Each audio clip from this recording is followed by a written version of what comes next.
नमस्कार मित्रों, आप सभी का हार्दिक स्वागत है हमारी चैनल धर्मार्थ पे। महाभारत की गाथा में कौरवों के मामा श्री शकुनी को अपनी कुटिल बुद्धि के लिए विख्यात माना जाता है। छल कपट और दुष्कृत्यों में माहिर शकुनी ने युद्ध तक पांडवों के विनाश के लिए कई चालें चली। कहते हैं कि इन्हीं चालों के कारण पांडवों के जीवन में उथल पुथल रही और अंततः युद्ध की नौबत आ गई। आओ जानते हैं शकुनी मामा के 7 रहस्य 3 चालों के साथ। 7 रहस्य।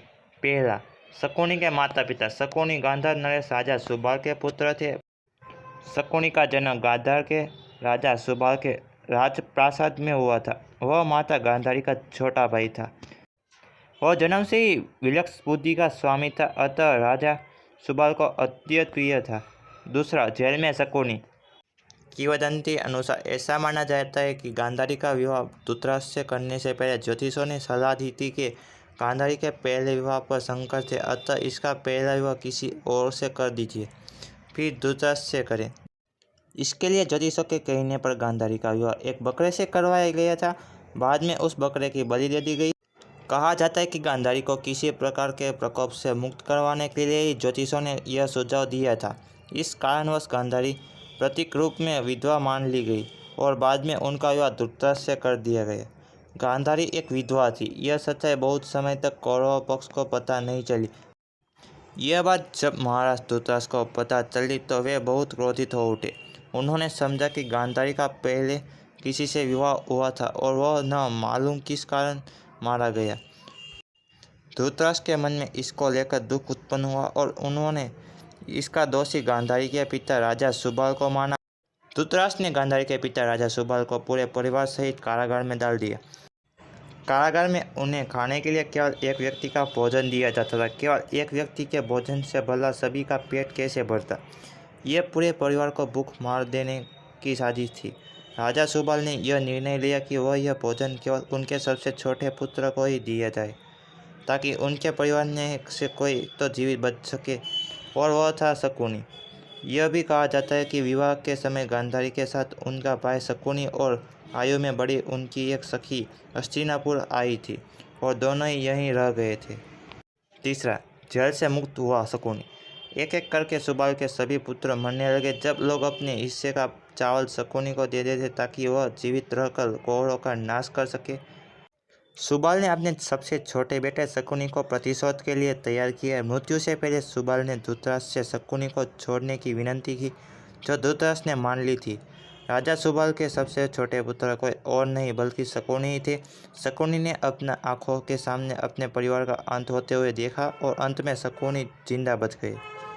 जब कौरवों में वरिष्ठ युवराज दुर्योधन ने यह देखा कि केवल शकुनी ही जीवित बचे हैं, तो उन्होंने पिता की आज्ञा से उसे क्षमा करते हुए अपने देश वापस लौट जाने या फिर हस्तिनापुर में ही रहकर अपना राज देखने को कहा।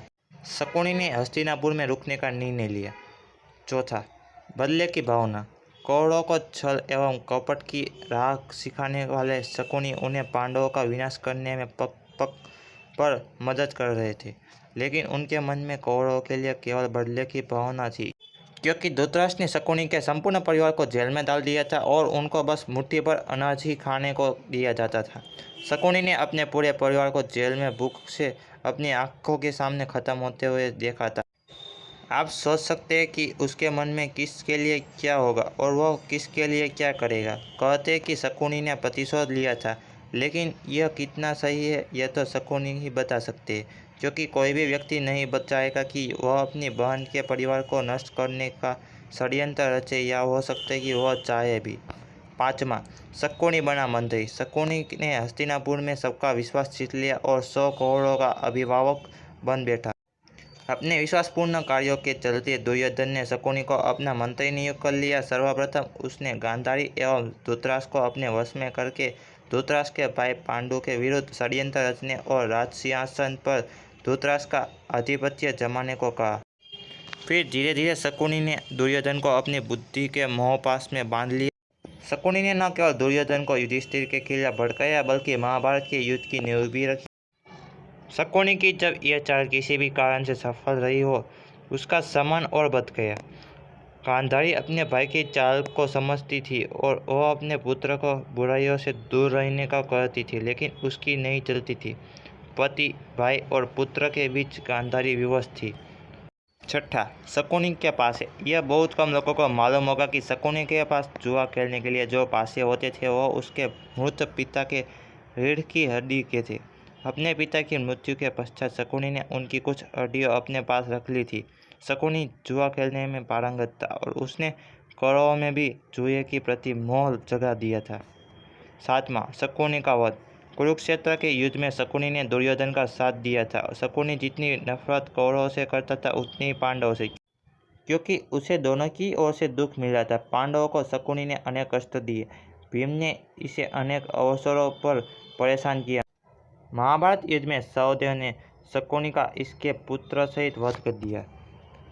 3 खतरनाक चालें। पहली चाल, एक योजना के तहत एक बार दुष्ट दुर्योधन ने शकुनी मामा के कहने पर भीम को जहर देने की योजना बनाई। सभी को गंगा के तट पर प्रणामकोटि स्थान में जल क्रीड़ा करने और उत्सव मनाने के लिए एकत्रित किया और दुर्योधन की योजना अनुसार चुपने से भीमसेन के भोजन में विष मिला दिया गया। फिर निश्चेष्ट भीम को गंगा के ऊंचे तट से जंगल में धकेल दिया गया। अन्य पांडवों को इसका भान भी नहीं होता है। भीम को जल में उनके नाना आर्यक उसे वासुकी नाग के पास ले जाते। वासुकी अपनी विद्या से भीम को जिंदा कर देता है और उसमें सहस्त्र हाथियों का बल भर देता है। दूसरी चाल, शकुनी की योजना अनुसार 5 पांडवों को वारणावत भेज दिया जाता है, जहां लाक्षागृह में आग लगाकर पांडवों को जिंदा जलाकर मारने की योजना बनाई गई थी। लेकिन ऐन वक्त पर महात्मा विदुर ने पांडवों को गुप्त संदेश भिजवाया और शकुनी की चाल का खुलासा हुआ। तब 5 पांडवों ने विदुर के एक विश्वास पात्र से सुरंग खुदवाई और उसी सुरंग के माध्यम से वे लाक्षागृह से बाहर निकालकर गंगा पर जंगल में चले गए। इधर हस्तिनापुर में खबर फैला दी गई कि पांडव लाक्षागृह की दुर्घटना में मारे गए। लेकिन कुछ काल के बाद विदुर जी ही पांडवों को हस्तिनापुर लेकर आए और फिर उनको इंद्रप्रस्थ का राज्य दिया गया। तीसरी चाल, जब युधिष्ठिर को इंद्रप्रस्थ का राज्य मिला तो उन्होंने अपने राज्य के विस्तार के लिए राजसूय यज्ञ किया। इस यज्ञ के चलते उनके राज्य का विस्तार होता गया और उनकी शक्ति बढ़ती गई। इस बढ़ती शक्ति से चिंतित होकर ही शकुनी ने दुर्योधन के साथ मिलकर कपट की नई योजना बनाई। उसने चौसर अथवा दूध क्रीड़ा यानी जुए के खेल का आयोजन करवाया। लेकिन पांडव यह नहीं जानते थे कि शकुनी के पास केवल उसी के इशारे पर चलते हैं। इस खेल में पांडवों एवं द्रौपदी का अपमान ही कुरुक्षेत्र के युद्ध का सबसे बड़ा कारण साबित हुआ। इस हार के बाद पांडवों को 13 वर्ष वनवास में ही रहना पड़ा, जिसके चलते उनका जीवन बदल गया। अगर आपको हमारी यह प्रस्तुति पसंद आया तो हमारे वीडियो को लाइक कर चैनल को सब्सक्राइब कर दीजिएगा। अगर हमसे इस वीडियो में कोई भी भूल या गलती हुई हो तो हम आपसे क्षमा मांग रहे, कृपया हमें क्षमा कर दीजिएगा।